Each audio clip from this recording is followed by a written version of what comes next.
Bismillahirrahmanirrahim.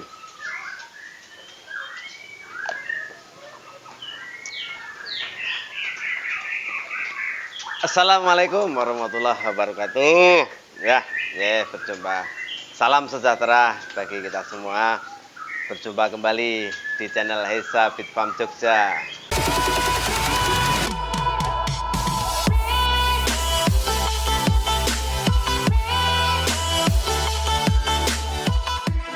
Baik, di kesempatan kali ini kita akan menanggapi beberapa pertanyaan yang sudah masuk atau lewat komen-komen dari teman-teman semuanya di video-video sebelumnya.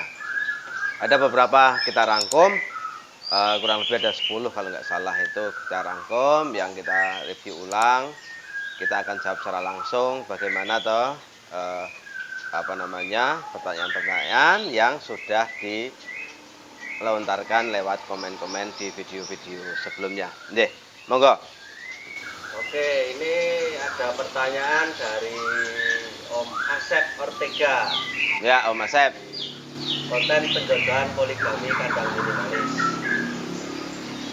Pertanyaannya, Om, itu bahan sarang yang ada di dalam glodok diangkut si Betty atau disiapin di glodok?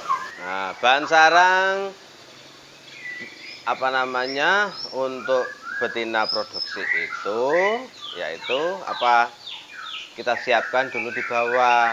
Nah, untuk pancingan bisa dimasukkan ke glodok beberapa saja, nggak banyak, tapi kita harus menyiapkan di bawah. Naluri seekor betina di mana dia akan memulai reproduksi, berkembang biak dengan bertelur ya, itu dia adalah punya naluri yaitu angkut sarang. Begitu angkut sarang selesai maka dia akan kawin, bertelur dan mengeram. Nah, ketika kita menyiapkan bahan sarang itu juga harus kita lihat, tetap kita pantau di dalam glodoknya, apakah sudah penuh atau belum. Artinya penuh adalah jangan sampai lantai dari sarang atau lantai glodok itu terlihat sehingga tertutup semuanya oleh sarang. Kenapa? Supaya telur tidak gampang pecah, kemudian bila mana nanti netes, anak tidak kaki bengkor, karena bahan sarang atau glodok itu kan licin, rata-rata permukaan bawah. Nah, itu kalau licin maka si telur kadang mudah pecah karena lari ke sana kemari. Kedua, ketiga adalah menjaga kaki dari si anak nanti supaya tidak bengkor. Karena apa? Tidak ada pijakan ketika dia masih di loloh indukan. Nah, jadi licin akan megar ya. Nah, terlentang gini. Nah, itu gampang bengkor itu. Oke. Jadi kebutuhan sarang harus dipantau berapa jumlahnya. Bila mana udah bulat cukup, bisa ditarik. Nah, begitu, Mas. Lanjutnya. Untuk pertanyaan kedua dari Om Wahyu Rahmono. Wahyu Rahmono. Ini di konten panen anakan murai ekor 27. Ya. Bang, dengan kandang segitu ukurannya apa nggak gampang lemak burungnya? Tidak gampang lemak di kandang minimalis ya. Alhamdulillah tidak ya. Burung yang sudah berproduksi itu insya Allah bila manapun ada lemak tetap dia bisa berproduksi. Tetapi bila betina lemak baru mau awal produksi itu sangat bermasalah. Tapi kalau sudah berproduksi rata-rata dia berjalan. Tetapi juga harus dikontrol masalah makanan ya. Harus dikontrol masalah makanan. Makanya sudah kita buatkan konten-konten sebelumnya, pola makan indukan yang sedang atau mau produksi, pola makan indukan mengeram, pola makan loloan, itu sudah ada. Silahkan dibuka di situ. Nah, sehingga kenapa kita beri batasan terbatas, karena salah satunya adalah untuk menjaga supaya indukan tidak gampang berlemak. Ya, jadi bisa direview ulang atau dibuka, silahkan untuk dibuka kembali video-video yang sudah kita buat, pola makan baik untuk indukan, mengeram maupun lolo. Makasih. Oke, untuk pertanyaan selanjutnya dari Bang Oki Bagus. Oke, bagus. Bang. Ini dari konten pola makan indukan. Ya. Kok kaki jangkrik? kaki jangkrik yang tidak tajam dilepas. dicopot. Apakah aman? Nah, Mohon begitu. pencerahannya sama jumlah untuk betina yang belum angkut sarang, 15 ekor jangkrik, apakah cukup? Nah, ya kalau kami ya kita di Hisabit Farm sama mungkin teman-teman yang lain juga begitu ya, yang sudah punya kandang banyak kemudian ternak besar ataupun kecil, tetapi pola jangkrik rata-rata tidak dilepas kakinya, begitu taruh begitu. Kenapa? Anda tahu bahwa jangkrik itu adalah kaki jangkrik belakang salah satunya itu adalah sumber kalsium alami, ya. Teman harus paham itu. Itu adalah sumber kalsium alami. Kenapa? Bisa kita lihat ketika indukan baru ngeloloh anak. Dia akan secara naluri akan putus itu kaki. Indukan itu sendiri yang akan menghilangkan kaki belakang si jangkrik itu. Begitu. Kemudian kakinya dia makan induk atau dibawa naik ke anak. Itu terjadi. Nanti kalau panjenengan itu sudah mempunyai indukan sudah berproduksi, perhatikan coba. Nah, kemudian untuk betina yang belum produksi dengan pola makan berapa tadi? 15 ekor. 15 ekor jangkrik, apakah cukup begitu ya? Cukup. Cukup. Karena apa? Kita batasi jumlahnya supaya dia tidak lemah. Itu. Kenapa 15 cukup? Sebelum jangkrik dimasukkan ke kandang ternak, itu sudah kita kasih makan dulu. Makanan yang baik untuk si burung. Artinya apa? Perut jangkrik sudah penuh. Ketika dimakan burung, sedikit pun sudah kenyang. Itu ada di konten sebelumnya, ya, tentang cara pemberian atau mengolah jangkrik sebelum masuk ke burung. Ya, selanjutnya. Oke, ini dari Om Rohmat Fitri. Ya. Nah, di konten penjodohan sistem poligami. Ya. Pertanyaannya, Bang, kalau angkut sarangnya bersamaan, kira-kira gimana ya solusinya? Nah, ini ya, bila mana poligami 1 2, betina 1, betina 2, jantan tengah, kemudian betina ini angkut sarang bersamaan. Itu ada 3 metode. Pertama, ya, bila mana betina pertama sudah angkut sarang dan ini jodoh, biarkan dia sampai bertelur. Ya, bertelur 2 baru dipisah. Tetapi betina kedua bisa jadi dia juga bersamaan, maka cara mengawinkannya adalah bergantian. Tetapi catatan betina yang kedua ini sudah jodoh, ya. Betina kedua ini dengan jantan itu sudah jodoh. Itu bisa kawinnya bergantian. Contoh, kita taruh jantan pertama ada di pagi hari, ada di betina pertama. Kemudian sore hari bisa pindah ke betina kedua. Terus begitu sampai dia masing-masing bertelur, ya. Tetapi bila mana kok ini betina kedua belum jodoh terhadap jantan yang jantan ini, maka fokuskanlah si jantan ini dengan betina yang pertama. Biarkan betina kedua itu sampai bertelur, tidak ada masalah. Ya. Nanti bisa diganti telur si betina kedua itu dengan si telurnya si betina pertama. Nah, dia akan ngerawat anakan betina pertama. Ini produksi lagi. Nah, itu nanti kita akan bahas bagaimana cara mempercepat produksi. Nah, terus yang ketiga adalah bahan sarang yang betina kedua dihilangkan. Fokuslah ke betina pertama. Itu bahan sarang nomor 2 ini bisa dihilangkan, maka aktivitasnya nggak ada untuk angkut sarang. Bisa terjadi seperti itu, bisa dilakukan. Tapi itu tadi dikorbankan salah satu, artinya korbankan salah satu adalah fokuslah pada betina yang pertama ini, karena ini sudah jodoh. Nanti yang kedua baru periode kedua. Caranya, bila mana betina kedua ini sudah nelur, maka selama 7 hari ini sampean bongkar telurnya, maka dia akan fokus kembali ke betina kedua. Jadi akan merupakan siklus yang ideal. Begitu betina yang pertama itu mengeram, maka betina yang kedua ini telur dibuang. ambil, maka dia akan memasuki periode yang kedua. Maka jantan bisa disatukan kembali dengan betina yang kedua. Begitu. Oke, ini pertanyaan dari Om Hermawan Kabiji. Om Hermawan. Konten pola makan indukan. Pola makan indukan ya. Kalau proto nggak mempengaruhi birahinya Om saat ngeram? Nah, ini di tempat saya itu semua media makanan atau semua media vitamin yang kita berikan itu melalui kroto. Karena apa? Karena kita memudahkan untuk indukan memakan makanan yang sudah kita racik dengan vitamin-vitamin tersebut. Nah, bagaimana mengeram kok tidak bisa birahi? Ya, karena kita memberikannya terbatas. Sekarang gini, sekarang kita bikin dalam satu cepok itu cukup 1 sendok makan. Fungsinya adalah untuk mengaplikasikan vitamin yang untuk burung mengeram itu supaya kesehatannya terjaga melalui media kroto. Tetapi teman-teman tidak harus sama dengan saya. Bila mana ada media yang lain bisa diaplikasikan.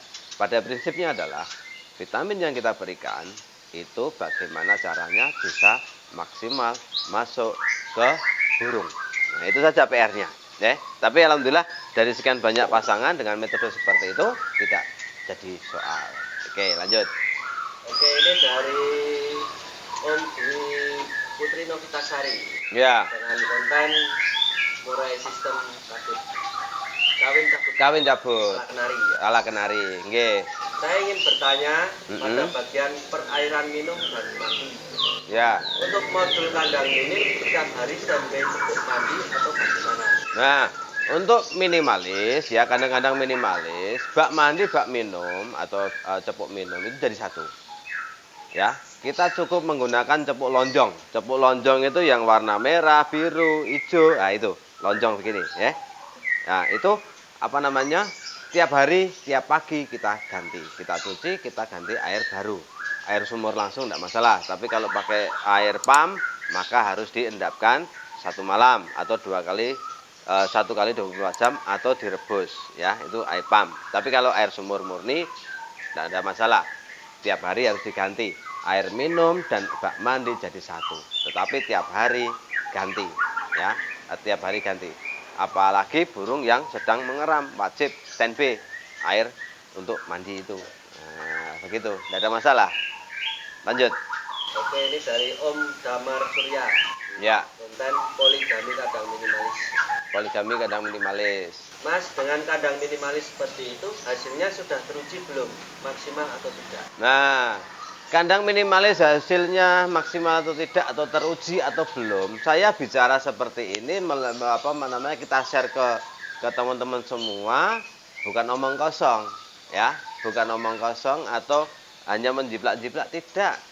Saya sebagai pelaku, saya meng-sharekan apa yang saya alami, apa yang saya lakukan, itu karena apa? Sudah terbukti, sudah teruji. Saya tidak akan menutupi bila mana kandang minimalis itu tidak akan berproduksi, tidak, ya. Kenapa saya sampaikan? Karena saya membuktikan bisa. Kan begitu. Kalau saya tidak bisa membuktikan saya tidak bisa, ngapain saya membuat video ini supaya diketahui teman-teman, ini loh caranya menggunakan kandang minimalis, hasilnya maksimal.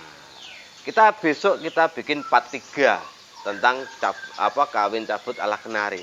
Berhasil atau tidak? Ya, part 2 kemarin kita sudah ngecek telur isi atau tidak. Nah, part 3-nya panen. Kita buktikan apakah berhasil atau tidak, ya. Teman-teman yang sudah datang ke sini main, kemarin sudah kita beri rekonstruksi tentang bagaimana cara mengawinkan kawin cabut. Itu Mas Tia Solo itu datang ke sini melihat secara langsung. Ya. Kita buktikan. Alhamdulillah beliau menyaksikan dengan apa yang sudah saya berikan ke teman-teman semua. Monggo lanjut. Oke, ini dari Om Reski Pradika Sanjaya. Masih sama di sistem kawin cabut ala kenari yang Pak. Ya. Pak Heri, kalau proses produksi model cabut jantan dan betina terus di kandang mini, Ya, apakah keberlangsungan produksi bisa stabil? bisa. Bisa stabil. Yang jelas apa? Asupan makanannya. Ya, stabil tidaknya itu tergantung dari asupan nutrisi yang kita berikan ke indukan, baik jantan maupun betina. Kalau panjenengan punya jantan yang difokuskan untuk kawin cabut, maka pada pemeliharaan atau perawatan si jantan tersebut juga harus prima. Ya, sudah kita sampaikan dulu bahwa bagaimana toh menyiapkan betina trotola menjadi indukan. Salah satunya itu.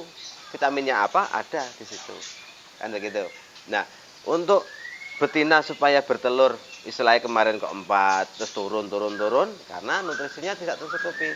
Nah, ketika dia mulai mengeram, kemudian dia lolos, maka nutrisi yang pernah kita sampaikan di konten cara menyiapkan makanan untuk indukan mengeram sampai meloloh itu yang kita terapkan sehingga hasil yang didapat adalah maksimal. Ya, lanjut. Oke, ini dari Lisan, dari konten tips mengatasi betina ngelemah. Nah, tips lemak. Oh, Ya. kalau murai betina kebanyakan diam aja, kenapa ya? Karena pernah bertelur, tapi nggak ada jantannya.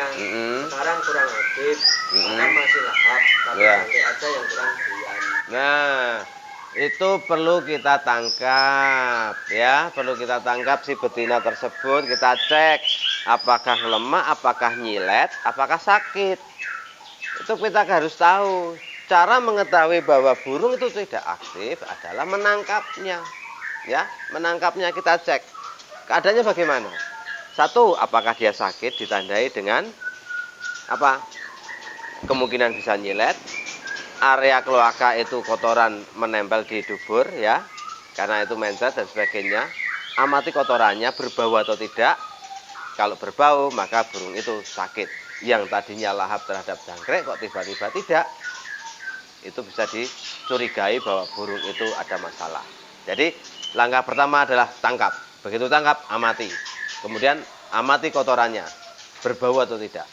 Ya, kalau berbau itu bakteri yang ada di dalam pencernaannya. Nah, maka harus ditindaklanjuti bagaimana cara penanganan burung-burung yang sakit. Banyak di di kios-kios burung atau pakan itu banyak dijual obat-obat seperti itu. Ya, monggo lanjut. Oke, ini yang terakhir ya Om ya, ini yang pertanyaan begal yang banyak sering ditanyakan dari teman-teman. Ya. Untuk kalsium apa itu yang digunakan itu? Nah, harganya berapa? Oke. Carinya di mana? Carinya di mana, kalsium pakai apa? Vitamin-vitamin yang Om pakai itu namanya apa? Apa aja? Oke, jadi saya itu senangnya bereksperimen ya. Saya itu orangnya suka bereksperimen. Dari sekian banyak pasangan, sekitar 30 pasang itu notabene karakternya berbeda-beda. Kenapa saya memakai banyak vitamin? Iya, karena satu merek itu belum tentu cocok untuk semuanya. Jadi harus dikasih tanda kutip itu. Satu merek tidak tentu cocok untuk semuanya. Maka harus mencari solusi yang lain. Oke? Nah, satu kalsium. Saya menggunakan kalcinut. Kalcinut ya, itu dari Pak Igun atau Mas Nafis. Itu nanti bisa kita melalui WA, kita kasih nomornya, tidak ada masalah karena saya hanya pengguna. Kemudian untuk vitamin reproduksi ada yang namanya Fitjos, itu dari Depok Om Akyang Cinere. Ada yang namanya Trio Nutrisi, ya, itu dari Om Yun Depok juga, itu pakar Cak Rowo. Nah, saya juga ternak Cak Rowo, alhamdulillah menggunakan vitamin dari Om Yun berjalan dengan lancar. Ada NPA, Nutri Bio Antibiotik, ada NR, Nutrisi Reproduksi, ada VR, Vitamin Reproduksi. Nah, itu dari Om Yun. Kenapa saya banyak memakai produk sih? Iya, sekali lagi, dengan 30 pasang itu mempunyai karakter yang berbeda-beda, ya. Jadi jangan terus mendeskripsikan bahwa vitamin ini nggak bagus, nggak mumpuni, nggak terhadap ternakan kita. Jangan seperti itu. Karena di tempat lain produksi kok di tempat Anda tidak. Jadi harus dikaji ulang. Ya, kenapa saya menggunakan banyak merek? Iya, karena cocoknya pasangan nomor sekian pakainya pakai ini. Oh, cocoknya nomor pasangan sekian pakainya pakai ini. Nah, jadi begitu saya. Saya sukanya adalah bereksperimen, ya, bereksperimen. Jadi kita menggunakan vitamin itu harus jeli, harus tahu betul apa yang kita punyai, burung yang kita punyai, begitu. Oke, cukup ya. Untuk harganya Om, nah, untuk harganya ya, atau terjangkau atau tidak? Sangat terjangkau karena sangat irit penggunaannya. Calcium itu 100.000 ya, kemasan 1 kilo. Kemudian NBA 25.000. Kemudian NR itu 50.000. Kemudian VR itu 70.000. Kemudian Fitjos itu 100. Nah, irit karena penggunaannya Fitjos itu cuma 1-2 tetes cukup. Tapi harus rutin, ya. Perlu dipahami. Dalam penggunaan vitamin itu harus berketerusan atau terjadwal atau kontinu. Apapun itu vitaminnya.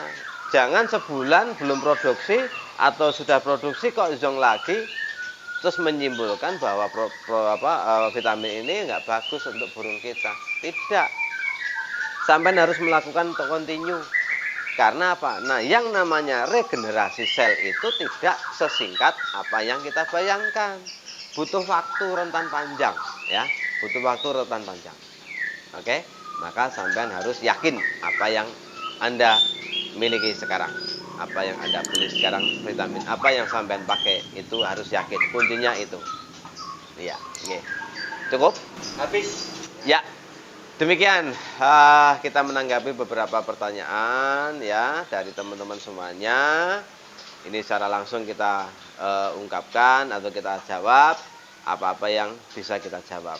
Apabila ada jawaban-jawaban yang kurang pas ataupun yang masa kurang, maka bisa japri ke saya lewat WA ya, enggak apa-apa. Nanti kita tulis di deskripsinya. Demikian, bila ada kata yang kurang berkenan mohon maaf. Salam dari Esa Bitfarm Jogja. Assalamualaikum warahmatullahi wabarakatuh.